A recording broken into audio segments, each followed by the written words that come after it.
Hey, Brook Scholars, welcome back to Remote Learning with me, Mr. Scott. Happy Wednesday to you and your wonderful families. I hope you're all staying safe. Now, today, we're not going to continue the work that we've been doing on Monday and on Tuesday with historical fiction. Today, we are going to do some work thinking about a nonfiction passage.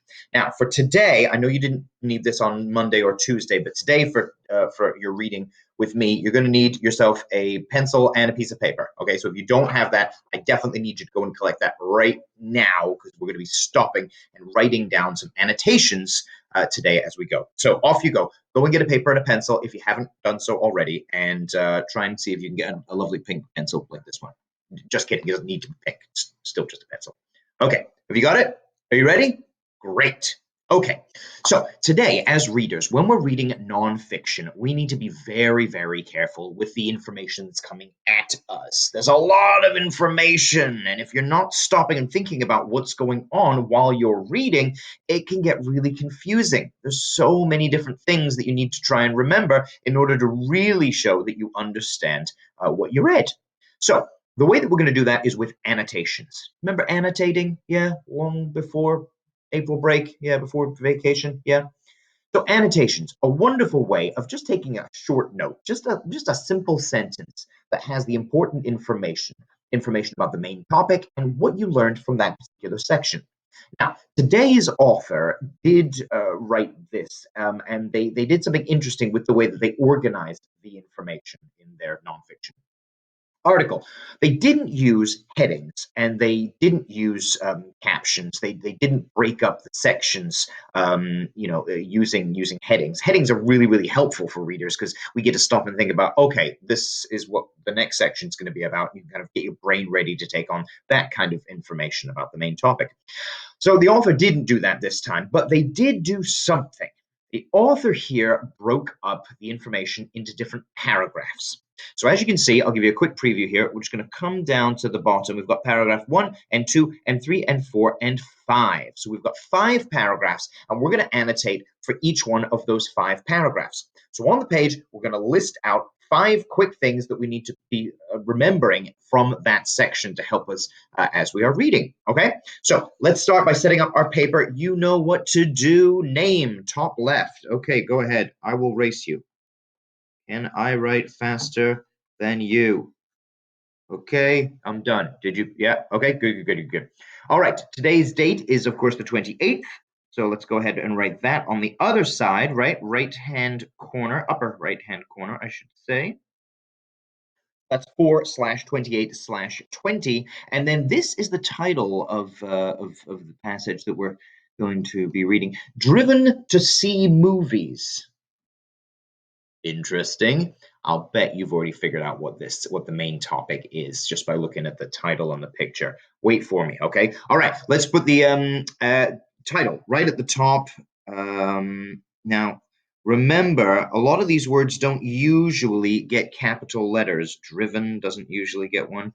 The word see doesn't usually. Movies doesn't really always have a capital M in the beginning of the word, but this is a title, and so we do need to capitalize it. I've drawn a little line under there. Let's see, can you see that? Yours should look somewhat similar to mine.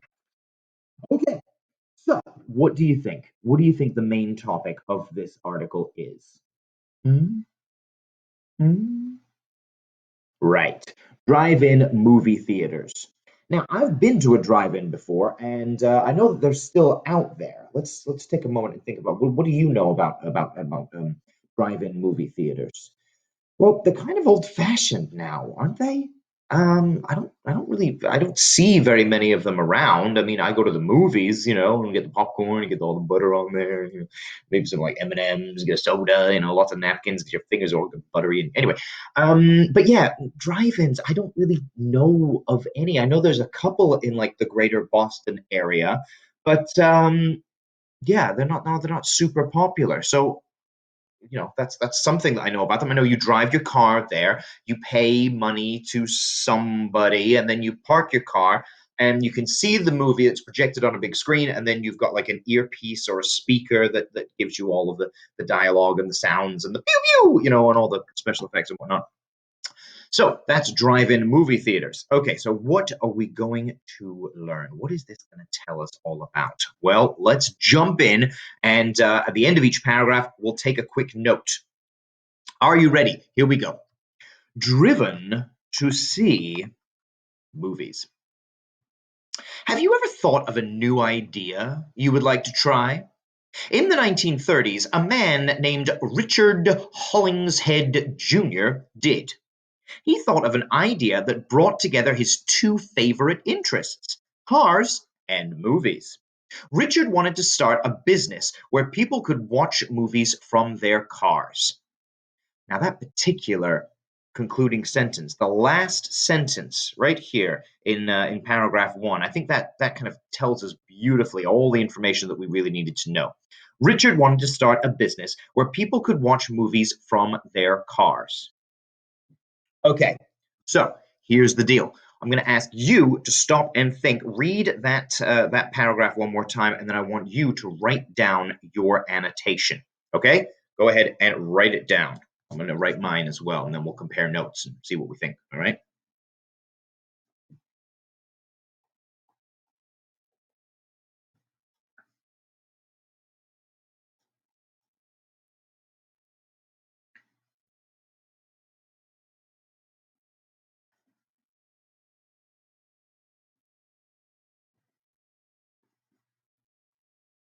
How's it going? Are you still writing? Yeah, me too.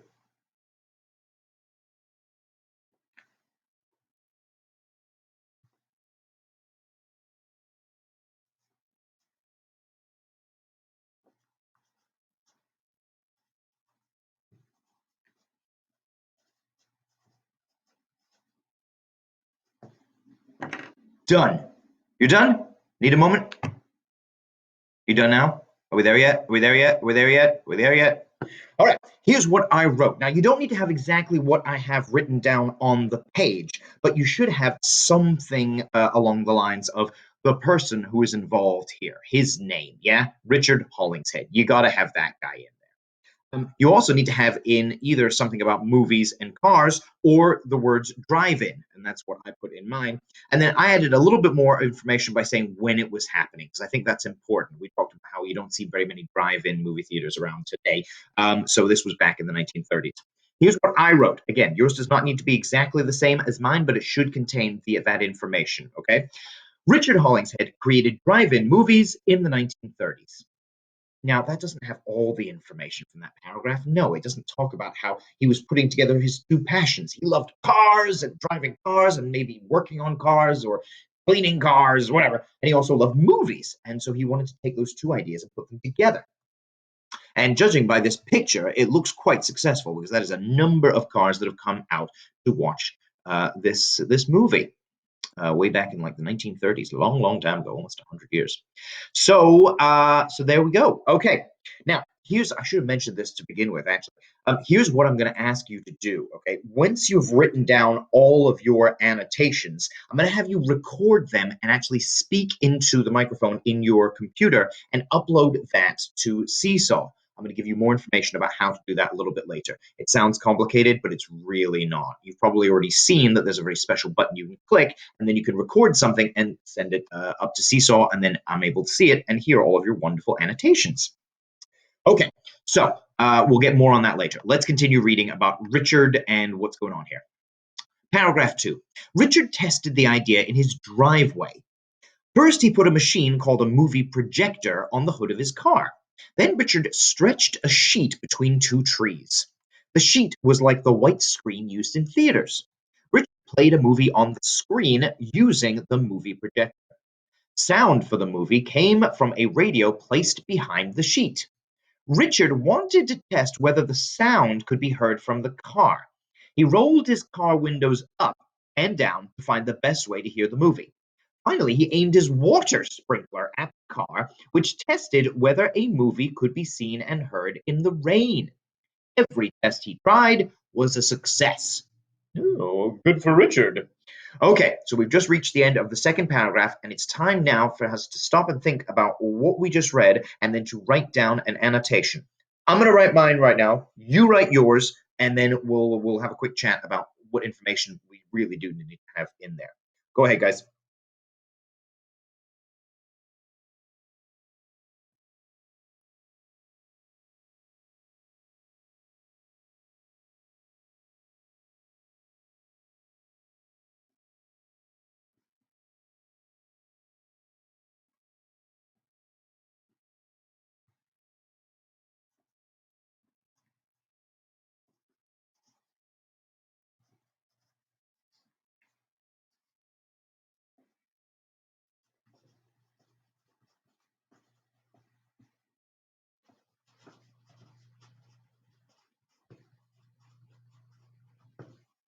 I'm finished. Are you finished? It's okay if you're not finished. If you're not finished, here's what I'm going to ask you to do.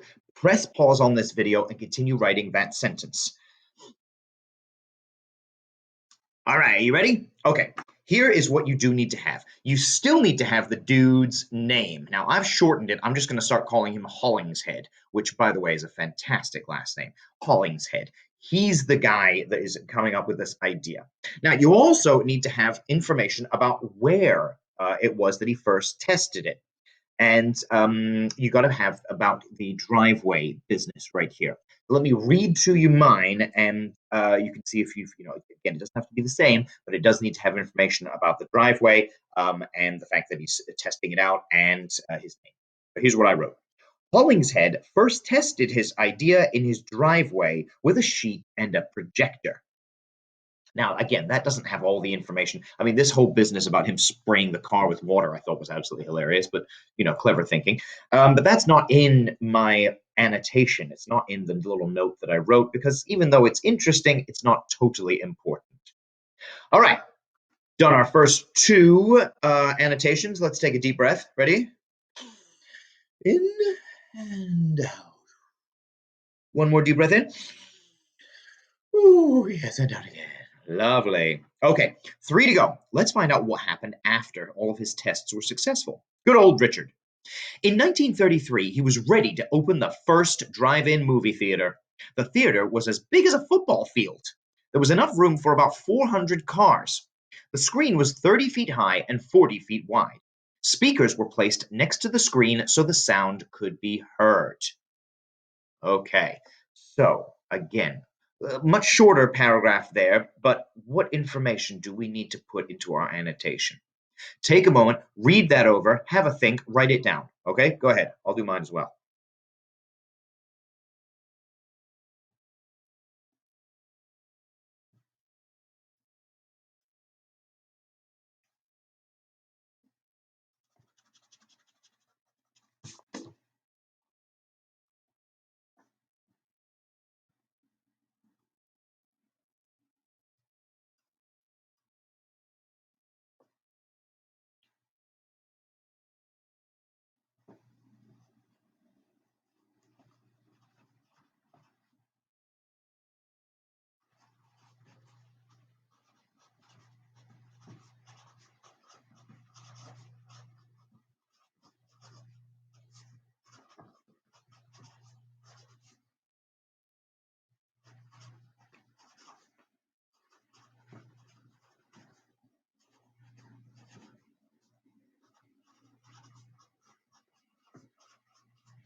Dunzo. Okay.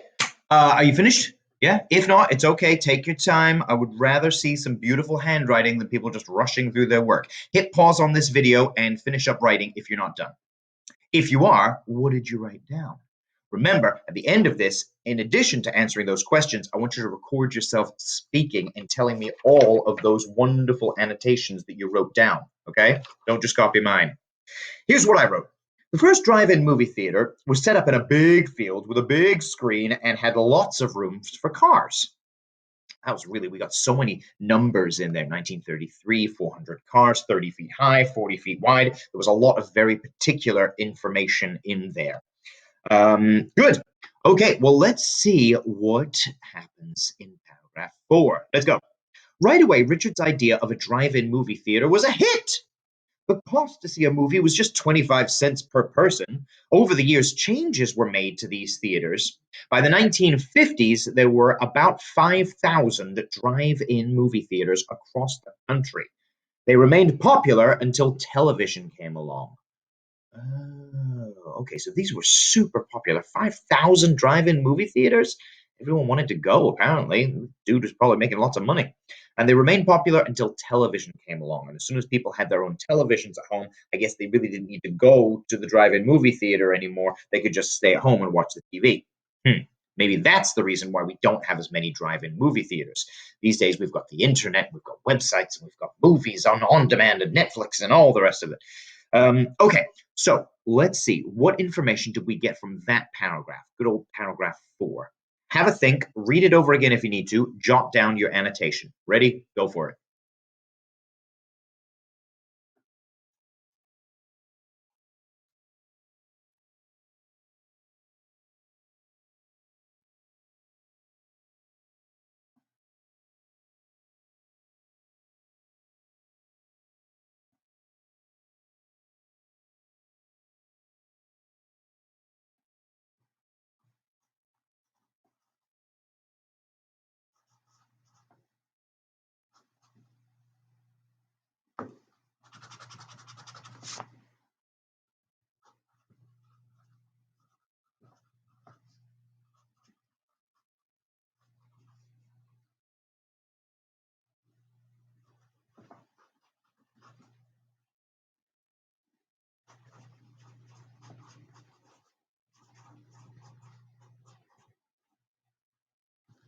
Done?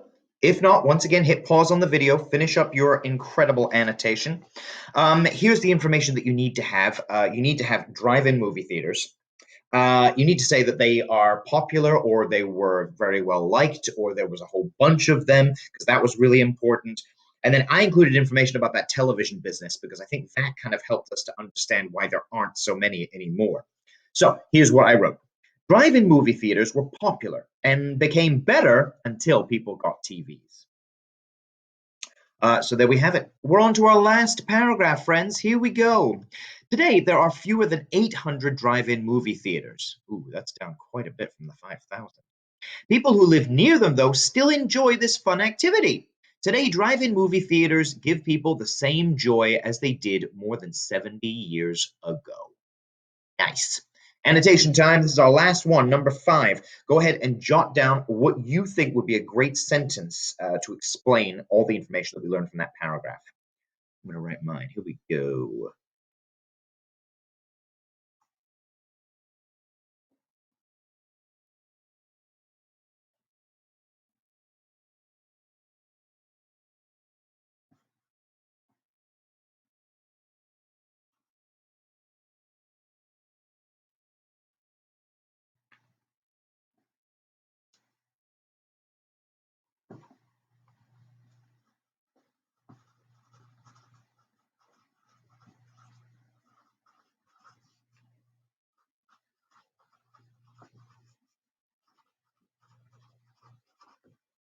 Finished. You done? If not, press pause. Here's what we have to have in here. Now we're kind of switching gears. We're talking about people, the people that actually attend the movie, the drive-in movie theater, and you need to have information about that they're still around, they're still here, and people still like going to them. All right. Here's the sentence that I wrote. People still attend drive-in movies, even though there are fewer around.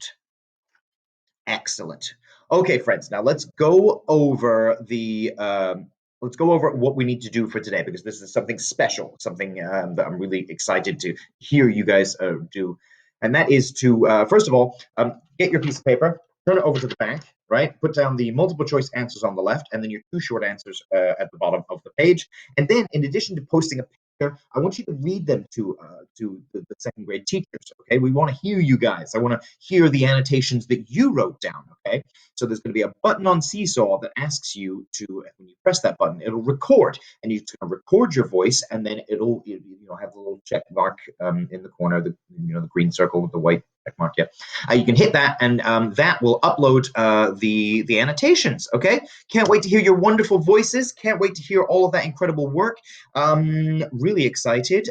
So we're gonna do some more annotations on Friday. No, we're doing a poem on Friday. Well, next time we're doing nonfiction, we will continue to do this wonderful work of annotating the text and writing down a single sentence that explains the information that we got from each paragraph. Well done, my friends. I know that was a lot of work today. Proud of you. Well done. Go and finish up this work right now. I will see you tomorrow. Have a great rest of your day. From me, Mr. Scott, the Ultimate Champion. I'll talk to you later.